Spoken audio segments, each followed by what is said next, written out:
नमस्कार, India reveals में आपका स्वागत करता हूं। मैं हूं अभिजीत। चलिए नजर डालते हैं झारखंड राज्य से जुड़ी मुख्य खबरों की ओर। राज्य के ऐसे मुख्य खबरें जिसे जानना आपको बेहद जरूरी है। झारखंड विधानसभा में 1,16,418 करोड़ का बजट पेश। इंफ्रास्ट्रक्चर, एग्रीकल्चर और नई योजनाओं पर जोर, सभी को साथ लेकर चलने की कोशिश।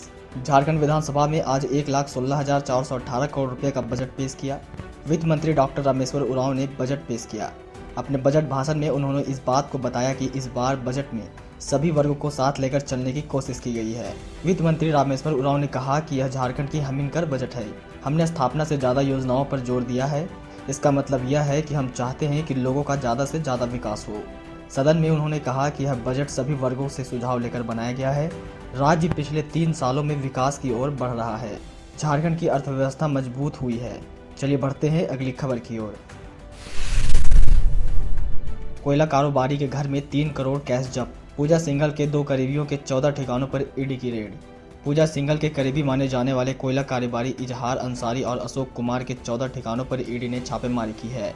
ईडी ने इजहार अंसारी के हजारीबाग वाले घर में 3 करोड़ कैश जब्त किए हैं।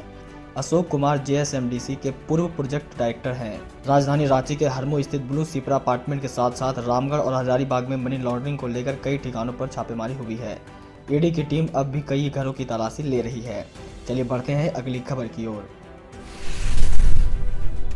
मुंबई के बाद सबसे अधिक खसरा रोगी गिरिडीह में, देश में दूसरा स्थान। स्वास्थ्य विभाग में हड़कंप, टीकाकरण होगा। देश में मुंबई के बाद सबसे ज्यादा खसरा रोगी झारखंड के गिरिडीह में है। वर्ल्ड हेल्थ ऑर्गेनाइजेशन की रिपोर्ट में इसका खुलासा हुआ है। राज्य में गिरिडीह समेत 9 जिले में खसरा रोगियों की संख्या बढ़ रही है। इनमें साहेबगंज, गोड्डा, पाकुड़, देवघर, दुमका, जामताड़ा, धनबाद और कोडरमा शामिल है। WHO की रिपोर्ट के बाद स्वास्थ्य महकमा में खलबली मच गई है। अब बचाव को लेकर सभी 9 जिलों में युद्ध स्तर पर टीकाकरण की तैयारी की गई है। इसकी शुरुआत 15 अप्रैल 2023 से होगी। इसके तहत 9 महीने से 15 साल के बच्चों को मीजल्स रूबेला का टीका लगाकर खसरा मुक्त करने का प्रयास किया जाएगा। चलिए बढ़ते हैं अगली खबर की ओर। रेलवे स्टेशन में 14 किलो गांजा बरामद। 3 तस्कर मिलकर कर रहे थे गांजा बिहार और उड़ीसा ले जाने की कोशिश। होली के कारण बढ़ी डिमांड। रेलवे पुलिस को बड़ी सफलता मिली है। रांची रेलवे स्टेशन में 16 किलो गांजा बरामद किया गया है। गांजा के साथ साथ तस्करों को भी गिरफ्तार किया गया है। होली के कारण बिहार और उड़ीसा में इस गांजे को बेचा जाना था। तस्करों ने बताया कि होली की वजह से आसपास के राज्यों में गांजा की डिमांड बढ़ गई है। होली के पहले रांची रेलवे स्टेशन में सुरक्षा के पुख्ता इंतजाम किए गए हैं। आने वाले लोगों पर कड़ी नजर रखी जा रही है। रेलवे स्टेशन में सर्च अभियान भी चलाया जा रहा है। रेलवे पुलिस को सूचना मिली थी कि कुछ तस्कर गांजा की तस्करी कर रहे हैं और इसे बिहार और उड़ीसा में बेचने की तैयारी है। सूचना मिलते ही पुलिस एक्टिव हो गई। विशेष छापेमारी दल का गठन किया गया और रेलवे पुलिस पर सघन सर्च अभियान चलाया गया। चलिए बढ़ते हैं अगली खबर की ओर। वित्त मंत्री रामेश्वर उरांव ने कहा, पेट्रोल सब्सिडी के लिए पीडीएस दुकानों में भी जमा करा सकते हैं आवेदन।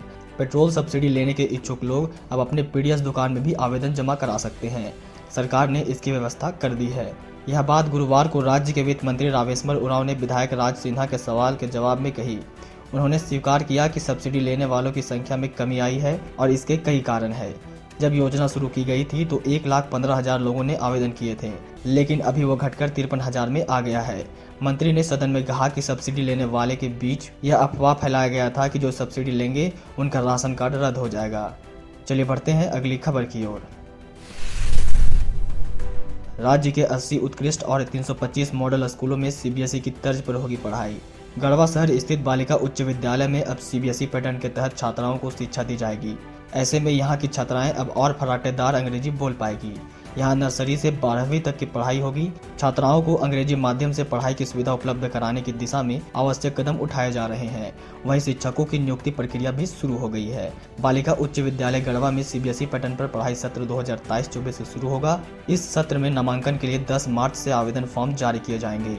इस संबंध में जानकारी देते हुए बालिका उच्च विद्यालय के प्राचार्य रियाज अहमद ने कहा कि आदर्श विद्यालय प्रोजेक्ट योजना के तहत झारखंड में 80 उत्कृष्ट विद्यालय व 325 प्रखंड स्तरीय आदर्श विद्यालय का संचालन किया जाना है। इस विद्यालय में पढ़ाई नई शिक्षा नीति के तहत होगी। चलिए बढ़ते हैं अगली खबर की ओर। 14 मार्च से शुरू होगी मैट्रिक और इंटर की परीक्षा। पहले दिन वोकेशनल विषय।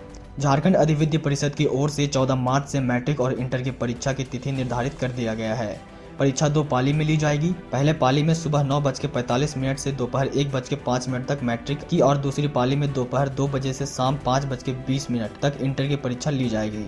मैट्रिक के लिए 46 परीक्षा केंद्र और इंटर के लिए 22 केंद्र बनाए गए हैं। इस बार मैट्रिक की परीक्षा में 23,682 और इंटर की परीक्षा में 15,549 विद्यार्थी शामिल होंगे। पहले दिन 14 मार्च को मैट्रिक व इंटर की वोकेशनल विषय की परीक्षा ली जाएगी। वहीं मैट्रिक की परीक्षा 3 अप्रैल को व इंटर की परीक्षा 5 अप्रैल को समाप्त होगी। दोनों की परीक्षा में प्रश्न पत्र अवलोकन के लिए परीक्षार्थियों को 15 मिनट का अतिरिक्त समय दिया जाएगा। चलिए बढ़ते हैं अगली खबर की ओर। समुचित स्वास्थ्य सेवाएं चालू, 1 सप्ताह बाद चिकित्सकों की हड़ताल समाप्त, इलाज शुरू। पूरे 1 सप्ताह के बाद स्थानीय रेफरल अस्पताल में समुचित स्वास्थ्य सेवाएं चालू हो गई है। स्वास्थ्य सेवाएं शुरू होते ही एएनएम जूलियाना लकड़ा एवं उनके सहयोगी के द्वारा 0 से 5 वर्ष के बच्चों को टीकाकरण का कार्य सुचारू रूप से करते देखा गया। इसके अलावा ड्यूटी के लिए पूर्व निर्धारित समय पर चिकित्सकों के द्वारा मरीजों का इलाज किया जाने लगा है। चलिए बढ़ते हैं अगली खबर की ओर। झारखंड सरकार लाई नई नियोजन नीति, 10वीं 12वीं की अनिवार्यता खत्म, दूसरे राज्य वाले को भी मिलेगा मौका। झारखंड में सरकारी नौकरियों के लिए राज्य के मान्यता प्राप्त स्कूल से 10वीं व 12वीं की बाध्यता को हटा दिया गया है। अब बाहर से भी मैट्रिक इंटर करने वाले यहां नौकरी पा सकते हैं। मुख्यमंत्री हेमंत सोरेन की अध्यक्षता में हुई कैबिनेट की बैठक में नियोजन नीति में बड़ा बदलाव लाते हुए यह फैसला लिया गया है। बैठक में कुल 37 प्रस्तावों पर मुहर लगी। जेएसएससी परीक्षा इंटर या +2 स्तर संचालन नियमावली 2015, स्नातक स्तरीय परीक्षा नियमावली, स्नातक व विशिष्ट योग्यता वाले पद नियमावली, डिप्लोमा नियमावली, झारखंड सेवा संवर्ग नियमावली में परिवर्तन किया गया है। सभी नियमावली से 10वीं व 12वीं राज्य से करने वाले स्थानीय रीति रिवाज व भाषा ज्ञान की कंडिका हटा दी गई है। चलिए बढ़ते हैं आखिरी खबर की ओर। वित्तीय वर्ष 2021-22 में बजट का 68.71 वर्ष राशि ही खर्च कर पाई थी हेमंत सरकार। झारखंड सरकार ने वित्तीय वर्ष 2022-23 के मूल बजट की 68.73% राशि ही खर्च की है।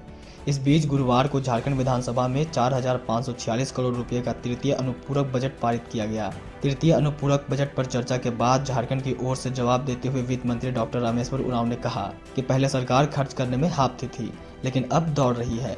राज्य सरकार अब तक मूल बजट का 68.73% राशि खर्च कर चुकी है। पिछले वर्ष यह आंकड़ा 51% था। खर्च में भी सरकार पिछले वर्ष की तुलना में आगे है। आज का खबर यहीं समाप्त होता है। अगर आपको हमारा वीडियो अच्छा लगा हो तो चैनल को सब्सक्राइब करें और लाइक करना बिल्कुल ना भूलें। धन्यवाद।